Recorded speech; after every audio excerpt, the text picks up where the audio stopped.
10 class के बच्चों को एक बार पुनः मेरे YouTube चैनल में वेलकम है।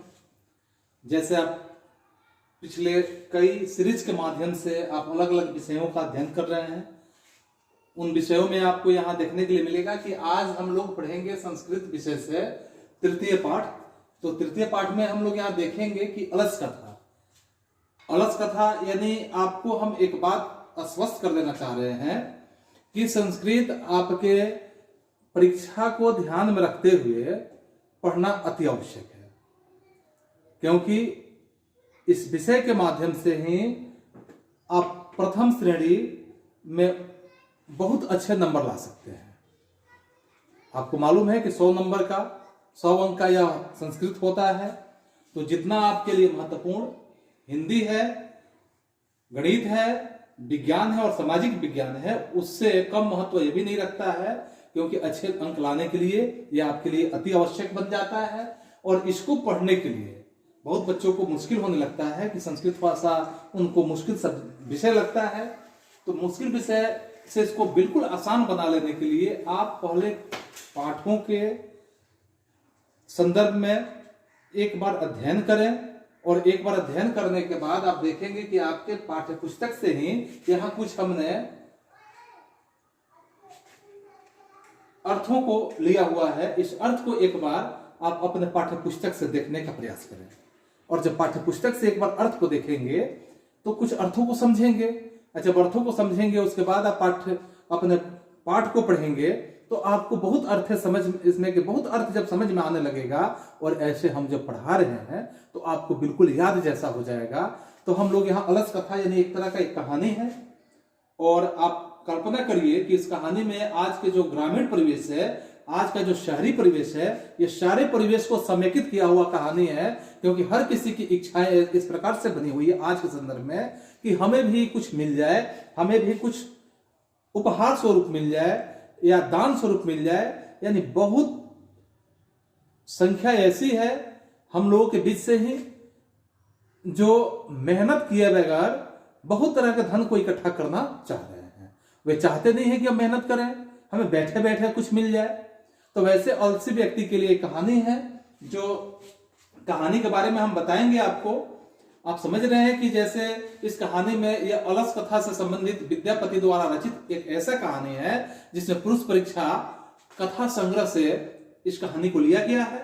और इस कहानी में आप इस कथा के माध्यम से मानवीय गुणों के महत्व को दिखाया गया है कि मानवीय गुणों का क्या महत्व है, और इसके दोषों से मुक्ति पाने की शिक्षा देने का भी प्रयास किया गया है कि यदि आप इसको अध्ययन कर रहे हैं तो मानवीय गुणों का जो महत्व है, और वैसे महत्व में यदि आपके महत्व में दोष कहीं आ जाते हैं तो उस दोष को कैसे दूर किया जा सकता है, उस दोष को दूर करने का शिक्षा आपको देने का इस पाठ के माध्यम से प्रयास किया गया है विद्यापति जी के द्वारा।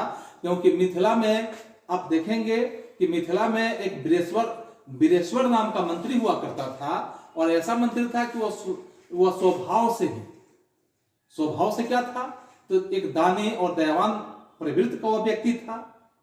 ऐसा मंत्री था कि स्वभाव से ही वह दानी था, और वह गरीबों और लाचारों को भोजन और वस्त्र दान में दिया करता था। उनसे कोई काम नहीं हो पाता, यानी वैसे लोग को देता था। उनका यह मानना था कि आलसी लोग लाचार होते हैं और वे किसी तरह के काम के लायक नहीं होते हैं, क्योंकि जो आलसी होते हैं। आप अपने आप को आलसी से अलग बनने का प्रयास करिए, क्योंकि मनुष्य के दोषों में आलस एक सबसे बड़ा दोष होता है।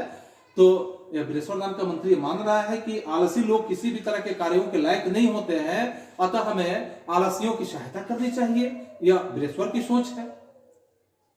यह बात सुनकर क्या होगा, अगर आप अपने गांव में देखेंगे कि किसी कमजोर को सहयोग करना चाहिए, तो देखिएगा कि बहुत ऐसे संपन्न लोग भी हैं जो कमजोरों से भी अपने आप को कमजोर दिखाने लगते हैं।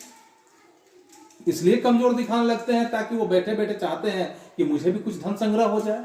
बिना मेहनत किए, बिना दिमाग लगाए, बिना पसीना बहाए हुए वे भी गरीबों से भी अपने आप को गरीब महसूस कराने लगते हैं।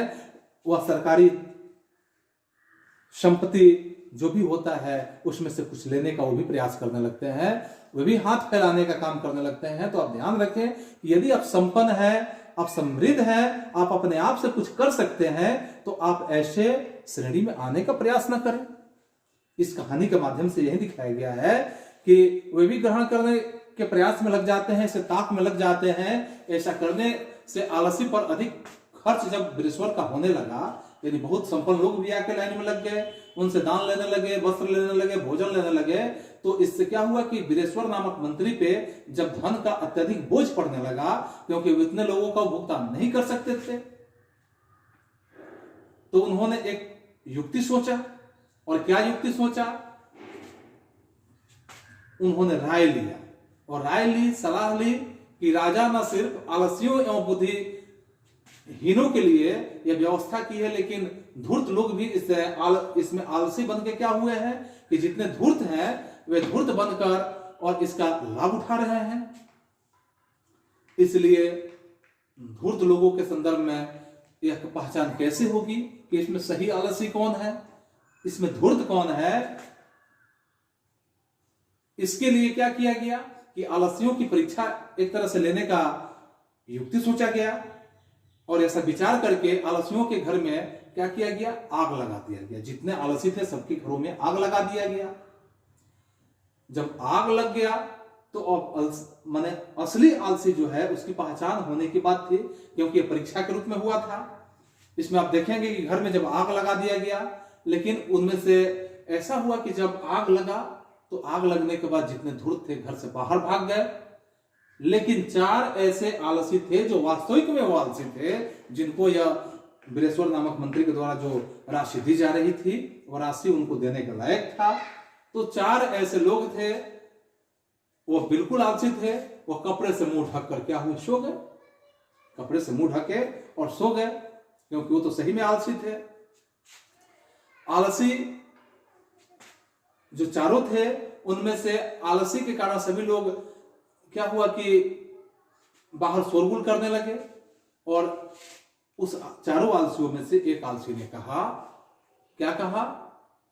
अरे ये शोरगुल कैसा हो रहा है? बाहर देखो शोरगुल कुछ हो रहा है, ये शोरगुल कैसा हो रहा है? दूसरे ने कहा, शायद इस घर में आग लगी है, शायद इसी घर में आग लगी है। तीसरे ने कहा, कोई दयालु आदमी नहीं है क्या? क्या कोई दयालु आदमी नहीं है? तो देखिए क्या हुआ, जो भीगी हुई चादर लाकर हम लोग मुंह पर ढक दे, आग लगा है तो लगे रहे, भीगी हुई चादर ढक देगा तो हम लोग आग से तो बच जाएंगे। तो चौथे ने क्या कहा, अरे यार कितना बोलते हो तुम लोग, चुपचाप क्यों नहीं सोते, चुपचाप क्यों नहीं रह जाते? चारों आलसियों की बात सुनकर कोई दयालु उन चारों आलसियों के बाल पकड़ के घसीट के घर से बाहर निकाला और आग से बचाने का काम किया। तो इस तरह से आप समझ रहे हैं कि सही में आलसी कौन है, उसकी परीक्षा हो गई। और जब आलसी की परीक्षा हो गई तो निश्चित रूप से आप समझ सकते हो कि इसी तरह से सरकार के अगर कोई दान स्वरूप काम होते हैं तो उसे सही ढंग से परीक्षा लेके दान किया जाए तो सही लोगों तक पहुंचेगा। अन्यथा बीच में जो धूर्त लोग होते हैं वे लोग इसको उस जरूरत वाले लोगों से भी ज्यादा अपने आप को जरूरी समझा देते हैं और उसका लाभ वो लोग उठा लेते हैं, और सही अर्थों में जो ज्यादा जरूरत वाले लोग हैं उन तक नहीं पहुंच पाता है। तो इसको कैसे आप अनुवाद करेंगे, आप इस पाठ को अनुवाद कैसे करेंगे? तो सबसे पहले आप देखेंगे यहाँ कि अलसा माने आलसी होता है, आप अपने पाठ से भी पढ़ सकते हैं, किताबों से देख सकते हैं। करुणी का माने दयावान होता है, और इस तरह से दुर्गतभ्य यानी संकटग्रस्तों को हम कह सकते हैं। प्रत्यहम यानी प्रतिदिन होता है। रिपु यानी शत्रु होता है। जाठरेण माने उदर से संबद्ध यानी पेट से संबद्ध होता है। तुंद परी मिर्चा का मतलब होता है तुंद बढ़ाने वाले, पेट बढ़ाने वाले, बैठ के आराम से खाने वाले। सौकर्य मूला यानी सुविधाजनक। सजाति नाम अपनी जातियों का। कृत्रिम मालस्य बनावटी आलस्य यानी दिखावे में धूर्त लोग। बहुद्रव्यम यानी अधिक धन का खर्च हो जाना। परामृष्टम विचार किया गया। बुद्धिया यानी बुद्धि से। प्रमाद यानी आलस्य। परामृष्य यानी विचार करके। प्रसुप्त यानी सोया हुआ। बहिनम अग्नि को या आग। दाप्यति दिलवाता है। गृह लग्नम घर में लगी। प्रवृद्धम फैली हुई या बढ़ी हुई। ईसत यानी थोड़ा, जलाद्र यानी जल से आर्द्र, जल से भिगाकर, कटय यानी चटाई या आसन, इस तरह से प्रगृहति यानी ढकता है, तृष्णिम यानी मौन, आलापम बातचीत, आकृष्य यानी खींच करके, आलोक यानी देखकर। तो इस तरह आप कुछ अर्थों को जब यहां समझ लेंगे तो आपको पाठ का अनुवाद करना भी बिल्कुल आसान हो जाएगा। जैसे मैं इसके पहले इसका संक्षिप्तीकरण तो आपको समझा दिया, लेकिन अब हम पाठ के बारे में कुछ बातें करते हैं कि पाठ में क्या जिक्र किया गया है। इसको एक बार हम एक नजर देखते हैं कि अयम पाठ विद्यापतितस्य ग्रंथस्य पुरुष परीक्षति नामकस्य अंश विशेषो वर्तते। मैंने बताया था अभी कि यह पाठ जो है विद्यापति द्वारा रचित पुरुष परीक्षा के अंश विशेष से लिया गया है। पुरुष परीक्षा संस्कृत भाषाया कथा रूपेण विभिन्नाम मानव गुणाम महत्तम वर्णयति, यानी पुरुष परीक्षा जो है संस्कृत भाषा के सबसे यानी संस्कृत भाषा के कथा रूपेण, कथा के रूप में विभिन्न मानव गुणाम यानी विभिन्न तरह के मानवों के गुणों से संबंधित महत्व वर्णयति, महत्व का वर्णन करता है। दोषाणाम च निराकरणम शिक्षा ददाति, दोषों के मनुष्य के अंदर जो गुण होते हैं वैसे गुणों के संदर्भ में जो दोष आ जाते हैं, दोषों के संदर्भ में कई प्रकार की शिक्षाएं देने का भी काम करता है। यह हमें शिक्षा देने का काम करता है। विद्यापति लोकप्रिय मैथिली कवि आसित, विद्यापति एक तरह से लोकप्रिय मैथिली कवि माने जाते, मैथिली कवि थे। अपिच बहुना संस्कृत ग्रंथ नाम निर्मापति विद्यापति तासित इति तस्य विशिष्टम संस्कृत विषय अपि प्रभृता अस्ति। अर्थात इसमें कहा जाता है कि और भी बहुत तरह के संस्कृत ग्रंथों में आप देखेंगे कि निर्मित विद्यापति का जो विशिष्ट रूप से संस्कृत विषय से संदर्भ में यह वर्णन है। प्रस्तुत पाठ है, यह पाठ जो है इस प्रस्तुत पाठ में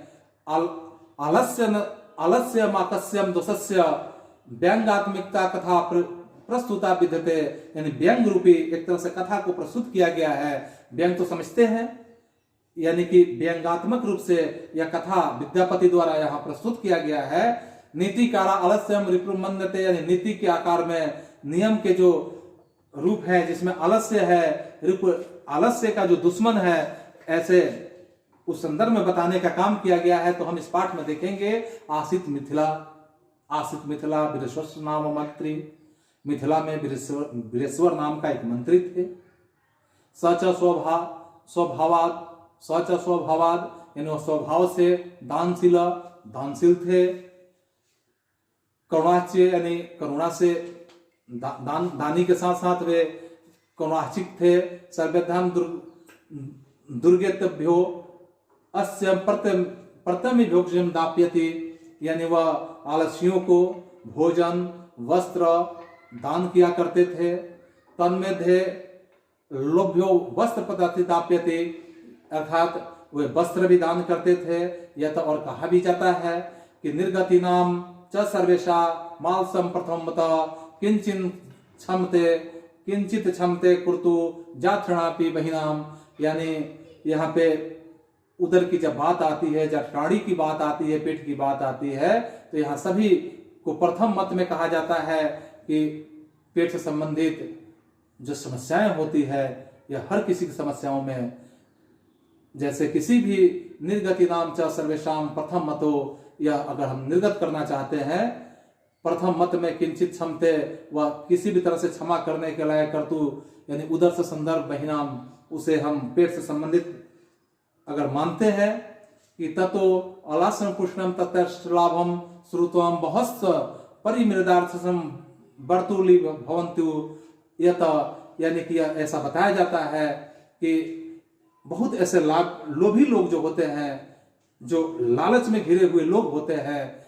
जब ऐसी बातों को सुनते हैं कि किसी को दान देने की बात हो रही है या किसी को दान दिया जा रहा है, तो वैसे धूर्त लोग भी वहां उस लाइन के उस कतार के क्रम में आके लग जाते हैं और अपने खुद से वे लाभ ग्रहण करने का अक्सर प्रयास में लगे रहते हैं। इसके साथ साथ आप देखेंगे इसमें कि ऐसे लोभी लोगों को अगर जब लोभ हो जाता है तो कैसे इसे ग्रहण करने के कतार में लगे होते हैं। इस संदर्भ में हम बातें करेंगे यहाँ, और इसके बाद हम और भी देखेंगे कि जैसे स्थिताम सौकर्य मूला है सर्वेशाम सहते सजाति नाम सुखम दृष्टवाम के न धावंती जंतव। स्थिति यदि सुविधाजनक हो जाता है, स्थिति किसी भी तरह का यदि सुविधाजनक हो, सर्वेशाम आपी सहते, सभी लोगों के लिए, सजाति नाम सुखम दृष्टवाम के न धावंती जंतव, तो कौन ऐसा जीव है अगर सामान्य स्थिति हो तो वे उसका लाभ लेना नहीं चाहता है। बहुत लोग हैं जो इसका लाभ उठाना चाहते हैं, जैसे मैंने पहले ही संक्षिप्तीकरण में आपको वर्णन के रूप में समझा दिया। आगे इसमें देखेंगे, पश्चात दर्शनाम सुखम दृष्टवाम धूर्तम अपि कृत्रिम आलस्यम दर्शित्वा भोजनम गृहन्ति, यानी यह सुख देखकर जो धूर्त लोग भी होते हैं वे भी अपने आप को यहाँ आलसी दिखाते हैं, और आलसी दिखाकर क्या करते हैं, दर्शित्वा दिखाते हैं, भोज्य गृहन्ति, वो भोजन ग्रहण करने के फिराक में लग जाते हैं, भोजन ग्रहण करने लगते हैं। तदंतरम आलस्यम बहुद्रष्टवाम तनि योगी पुरुषम प्रामृष्टम, और इस तरह से जो है बहुद्रव्य यानी बहुत तरह से धन का अपव्यय होने लगता है।